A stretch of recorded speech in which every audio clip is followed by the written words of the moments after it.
महाकुंभ, जिसमें पूरी दुनिया देखेगी, पूरा विश्व देखेगा महिला नागा साधु की महाताकत को। देखिए, महाकुंभ में एक बार फिर महिला नागा साधु दुनिया के सामने आएंगी। मगर क्या आप ये जानते हैं कि महिलाएं नागा साधु आखिर कैसे बनती हैं? इनकी महिमा क्या है? इनकी महाताकत क्या है? क्योंकि नागा साधुओं को तो आपने कई बार देखा होगा, लेकिन क्या आपने कभी किसी महिला नागा साधु को देखा है? बहुत से लोगों का जवाब इसमें होगा नहीं। लेकिन इनकी महाताकत से आज हम आपको रूबरू करवाएंगे, क्योंकि महिला नागा साधु लोगों के सामने दरअसल बेहद कम आती हैं। आमतौर पर उन्हें महाकुंभ के दौरान ही देखा जा सकता है। आखिर ऐसा क्यों है? किस लिए है? इसके पीछे की वजह क्या है, यह आपको जरूर बताएंगे।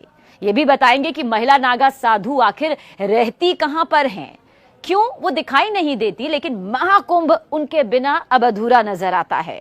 महिला नागा साधु का पता जानने से पहले ये जान लेना बेहद जरूरी है कि आखिर महिलाएं नागा साधु बनती कैसे हैं। क्या हर कोई महिला नागा साधु बन सकती है? क्या अगर ईश्वर के प्रति, भगवान के प्रति एक आस्था जग जाए तो यूं ही नागा साधु बना जा सकता है? ये प्रक्रिया बहुत मुश्किल होती है और हैरान करने वाली होती है।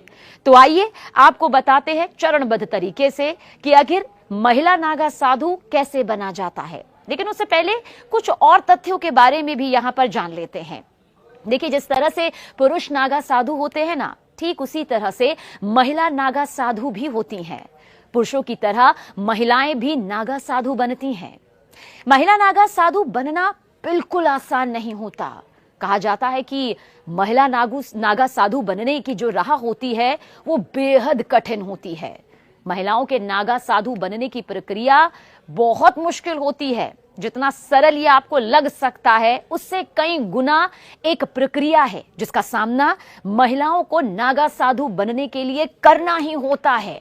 ये बहुत कठिन, बहुत मुश्किल राह होती है। जो इसे पार कर लेता है वही महिला नागा साधु बन पाता है।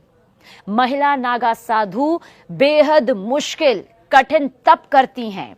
महिला नागा साधु का सारा जीवन ईश्वर के लिए, परमात्मा के लिए, भगवान के लिए समर्पित हो जाता है। देखिए, महिला नागा साधु बाहरी दुनिया में बहुत ही कम दिखाई देती हैं। महिला नागा साधु दरअसल जंगलों और अखाड़ों में रहती हैं। ये सुनने में आपको अटपटा लग रहा होगा, लेकिन हकीकत यही है। ये कई सालों तक कठिन तपस्या करती है, कठिन तप में डूबी रहती हैं। सनातन धर्म में, हिंदू धर्म में पुरुषों की तरह ही महिलाएं भी नागा साधु बनती हैं, इसमें कोई दो राय नहीं। अगर कोई महिला नागा साधु बनना चाहती है, उसकी अंतरात्मा ये कहती है कि वो नागा साधु बनना चाहती है, तो सबसे पहले बेहद कड़े नियमों का पालन उसे कड़े तरीके से करना ही होता है। यहां तक कि उन्हें भी सांसारिक मोह माया जो है उसका त्याग करना पड़ता है। और किन नियमों का पालन करना पड़ता है? देखिए, ये वो नियम है जो हर एक महिला नागा साधु को करना पड़ता है। किसी महिला के मन में अगर नागा साधु बनने की इच्छा प्रज्वलित होती है, उसे लगता है कि वो भी नागा साधु बनना चाहती है, तो उसके लिए पहले 6 से 12 वर्ष तक ब्रह्मचर्य का पालन करना होता है। यह आवश्यक माना जाता है। जो महिला ऐसा करने में सफलता प्राप्त कर लेती है, कामयाब हो जाती है, अपने मन पर काबू पा लेती है, अपनी काम वासना पर पूरी तरह से काबू पा लेती है, तो उसे गुरुओं की ओर से नागा साधु बनने की अनुमति मिल जाती है। जो महिला नागा साधु बनती है, उसके पिछले जीवन के बारे में पूरी जानकारी ली जाती है। ऐसा नहीं है कि अगर किसी के मन में नागा साधु बनने की इच्छा जागी है तो उसका जीवन कैसे रहा है, अब तक उसकी परवरिश कैसे हुई है, उसके जीवन में उसके पारिवारिक तौर पर क्या कुछ जानकारी है, वो सब पूरी तरह से जुटाई जाती है। साथ ही जो महिला नागा साधु बनती है ना, उसे अपने गुरुओं को अपनी योग्यता का विश्वास दिलाना पड़ता है। दरअसल नागा एक तरह की पदवी होती है। वैष्णव, शैव और उदासीन अखाड़े नागा साधुओं की होते हैं। अखाड़ों के बारे में हमने आपको पहले भी जानकारी दी है, आगे भी जानकारी देंगे, लेकिन एक बार फिर बता देते हैं। वैष्णव, शैव और उदासीन अखाड़े नागा साधुओं के ही होते हैं। और इतना ही नहीं, एक और खास बात, अपना ही पिंडदान जीते जी करना होता है। महिला नागा साधु तभी बन पाती हैं। पहले अपना उन्हें सिर मुंडवा दिया जाता है, यानी कि पहला जो होता है सबसे पहले उनके बालों को कटवा दिया जाता है, क्योंकि कहते हैं ना कि एक महिला का सबसे बड़ा आभूषण उसके बाल होते हैं, इसलिए सबसे पहले इस मोह को त्यागा जाता है। नागा साधु बनने का सबसे अहम पड़ाव है पिंडदान करना। महिला नागा साधु बनने के लिए जीते जी महिला को अपना पिंडदान करा दिया जाता है, यानी कि उसे हर तरह के मोह से दूर रहना पड़ता है। पिंडदान के बाद महिला को उस जीवन से पूरी तरह से मुक्ति मिल जाती है और उसके बाद ही महिला नागा साधु ये स्वीकार करती है कि अब से वो आध्यात्म के सफर पर निकल पड़ी है। अब से उसका पूरा जीवन जो है वो परमात्मा के चरणों में ही रहेगा, वो परमात्मा के लिए ही जिएगी और परमात्मा में ही लीन हो जाएगी। अब उसका सारा जीवन उस ईश्वरीय शक्ति को समर्पित होता है। अब महिला नागा साधु को लेकर कुछ और भी सवाल है, क्योंकि दरअसल नागा साधु जो होते हैं वो नग्न होते हैं, लेकिन महिला नागा साधु गेरुआ वस्त्र पहनती हैं। पुरुष नागा साधु तो नग्न में रहते हैं, लेकिन महिला नागा साधुओं को गेरुआ वस्त्र धारण करने की इजाजत होती है। लेकिन वो वस्त्र ध्यान से कहीं से भी सिला नहीं होता, यानी कि इसमें भी नियमों का पालन होता है। जैसे कि हम और आप जो कपड़े पहनते हैं वो सिले हुए होते हैं, उन्हें हम अपने हिसाब से अपने अनुरूप बना सकते हैं, लेकिन महिला नागा साधु किसी भी तरह से सिले हुए कपड़े नहीं पहनती हैं। और महिला साधुओं के माथे में, यानी कि महिला नागा साधुओं के माथे पर एक तिलक होता है और वो भी अपने पूरे शरीर पर भस्म लगाती हैं, जैसा कि नागा साधु करते हैं, बिल्कुल वैसे ही। लेकिन जगह पर, अलग जगह पर उनका जो विशेष स्नान होता है वो किया जाता है। महिला नागा साधु बेहद सादा जीवन जीती हैं, साथ ही साथ एक लंबा और बगैर सिला गेरुआ वस्त्र पहनती है, जैसा हमने आपको पहले भी बताया। और इसके साथ ही उनके माथे पर तिलक भी होता है, पूरे शरीर पर भस्म होता है। और इतना भी बता दें, नागा साधु, चाहे वो महिला नागा साधु हो या पुरुष नागा साधु हो, वो किसी भी दूसरे व्यक्ति के समक्ष अपना सिर कभी नहीं झुकाते और ना ही किसी की निंदा करते हैं, लेकिन उनका सिर आशीर्वाद लेने के लिए केवल वरिष्ठ सन्यासियों के समक्ष ही झुकता है। इन सभी का पालन एक नागा साधु को आजीवन करना होता है, यानी कि जब तक वो इस मनुष्य जीवन में है उसका पालन उसे अपने अंतिम सांस तक करना होगा। देखिए, महिला नागा साधुओं को लेकर बहुत सारी बातें सामने आई हैं, जैसे उनके विशेष स्नान को लेकर भी सामने बातें आती हैं। तो हमने आपको बताया कि उनके स्नान की अलग से व्यवस्था यहाँ पर की जाती है। बहुत सादा जीवन उनका होता है। आपको ये भी बता दें कि अगर पूरे भारत का जिक्र करें तो नागा साधुओं की जो संख्या है वो 5 लाख से ज्यादा है। और इतना भी बता दें कि नागा साधु अगर कोई है तो 24 घंटे में सिर्फ एक बार ही भोजन ग्रहण करते हैं। वो अपने भोजन में कंदमूल, जड़ी बूटी, फूल, फल, पत्तियां ये सब खाते हैं। साधु संत को ईश्वर के सबसे निकट माना जाता है। कहा जाता है कि अगर ईश्वर के निकट पहुंचना है तो एक सच्चे साधु संत को देख लीजिए। सन्यासी अपने पूरे सांसारिक जीवन का त्याग कर देता है, अपना संपूर्ण वक्त उस परमात्मा के नाम कर देता है, उसका स्मरण करने में लगाता है। साधु संतों में नागा साधुओं की चर्चा देखिए जरूर की जाती है। सबसे खास बात तो यह है कि नागा साधुओं को लेकर जो एक कड़ा स्वरूप नजर आता है वो सिर्फ भक्ति का ही नजर नहीं आता है, बल्कि कड़ाके की ठंड में भी वो कपड़े नहीं पहनते हैं, नग्न अवस्था में रहते हैं। ये उनकी वो तपस्या है जिसके जरिए उन्हें ये ताकत मिलती है, ये शक्ति मिलती है। शरीर पर धुनी भस्म लगाकर वो घूमते हैं। अच्छा, नागा का मतलब भी नग्न है। नागा सन्यासी अपना पूरा जीवन नग्न अवस्था में ही रहते हैं।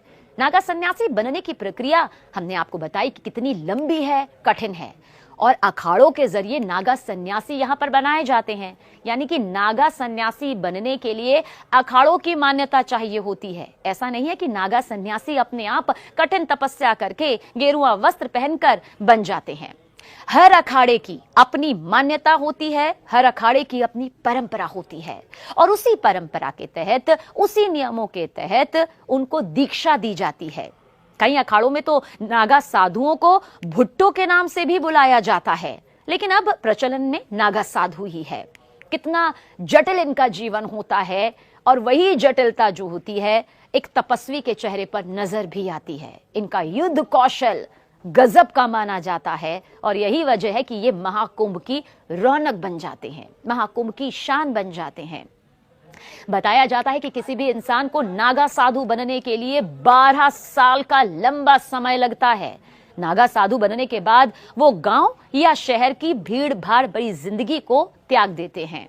यानी कि जो भीड़ भाड़ और से भरी जिंदगी हम देखते हैं रोजमर्रा की, उसे पूरी तरह से त्याग देते हैं और अपने रहने के लिए पहाड़ों पर, जंगलों में चले जाते हैं। उनका ठिकाना उस जगह पर होता है जहां कोई आता जाता नहीं है।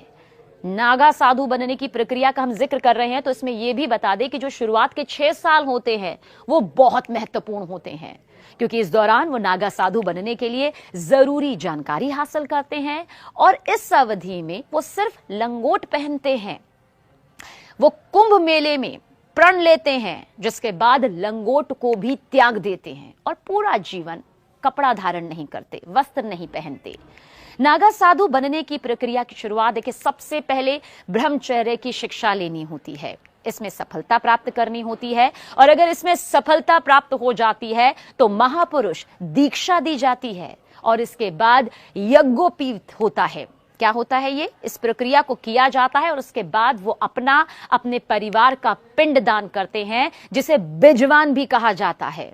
देखिए, हम पिंडदान का जिक्र इसलिए कर रहे हैं क्योंकि ये नागा साधु को, चाहे वो पुरुष हो या महिला हो, ये करना ही होता है। वैसे कुछ जानकारी ये भी देते हैं कि 17 पिंडदान होते हैं, जिनमें से 16 अपने परिजनों का और 17वां खुद का पिंडदान होता है। यानी कि सबका पिंडदान उन्हें जीते जी करना होता है। 17 पिंडदान, जिनमें से 16 अपने परिजनों का, 17वां खुद का पिंडदान होता है। अपना पिंडदान करने के बाद वो अपने आप को मृत समान घोषित करते हैं, जिसके बाद उनके पूर्व जन्म को समाप्त माना जाता है। पिंडदान के बाद वो जनेऊ गोत्र समेत उनके पूर्व जन्म की सारी निशानियां मिटा दी जाती हैं। वैसे कई बार लोग बहुत ज्यादा यहाँ पर असमंजस की स्थिति में पड़ जाते हैं। उन्हें लगता है कि नागा साधु, अघोरी, ये क्या अमूमन एक जैसे हैं?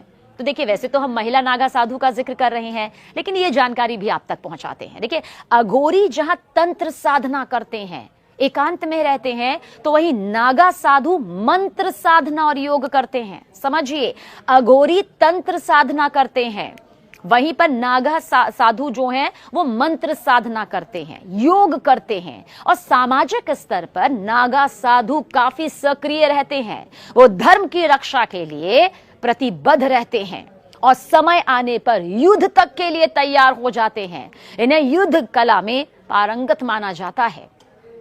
अखाड़ों का जिक्र हमने किया तो इस समय 13 प्रमुख अखाड़े हैं, जिनमें प्रत्येक में शीर्ष महंत आसीन होते हैं। इनमें 7 वैष्णव सन्यासी, 3 बैरागी वैष्णव और 3 उदासीन सांप्रदाय के हैं। शैव सन्यासी सांप्रदाय के 7 अखाड़े हैं। संतों के 13 अखाड़ों में 7 अखाड़े ही नागा साधु बनाते हैं। हमने इसलिए अखाड़ों का जिक्र किया कि संतों के 13 अखाड़ों में 7 अखाड़े ही नागा साधु बनाते हैं। अब ये कौन से हैं? ये हैं जूना, महानिर्वाणी, निरंजनी, अटल, अग्नि, आनंद और आह्वान अखाड़ा। देखिए, नागा साधु बनने की प्रक्रिया हमने आपको यहाँ पर बताई। नागा साधु का रहन सहन कैसा होता है ये भी आपको बताया। नागा साधु की तपस्या कैसी होती है इसकी भी जानकारी दी।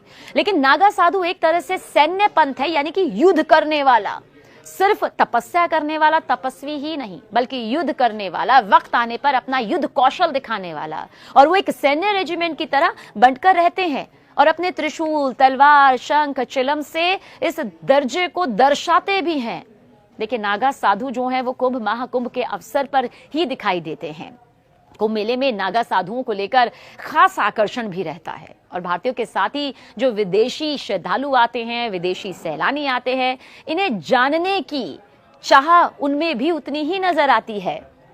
दिगंबर का मतलब आपको बताते हैं कैसे ये इससे कनेक्ट हो जाता है। दिगंबर का मतलब जो आकाश को ही अपना वस्त्र मानते हो, यानी जिन्हें लगता हो कि ये पूरा आकाश जो है ना, वही उनका वस्त्र है, वही कपड़ा है, वही उनका शरण है। कपड़ों के नाम पर पूरे शरीर पर धुनी की राख लपेटे नागा साधु कुंभ मेले में विशेष स्नान के समय ही खुलकर सामने आते हैं और विशेष स्नान, जिसे शाही स्नान कहते हैं, समय समय पर अपनी मंडली के साथ आचार्य महामंडलेश्वर श्री महंत के रथों की अगुवाई करते हुए शाही स्नान कर पुण्य प्राप्त करते हैं। वैसे ये भी बता दें कि राजा भी नागा साधुओं का सहयोग लेते थे। विदेशी आक्रमण की स्थिति में, विदेशी आक्रमण के हालात में कई बार ऐसा हुआ जब राजा महाराजा भी अखाड़ों के नागा साधुओं का सहयोग लिया करते थे। इतिहास में ऐसे कई युद्धों का बखान भी मिलता है, जिक्र मिलता है, जिनमें 40,000 से ज्यादा नागा योद्धाओं ने हिस्सा लिया, अपना युद्ध कौशल दिखाया। अहमद शाह अब्दाली के मथुरा वृंदावन के बाद गोकुल पर आक्रमण करने पर नागा साधुओं ने मुकाबला करके गोकुल की, कहा जाता है कि, रक्षा की थी।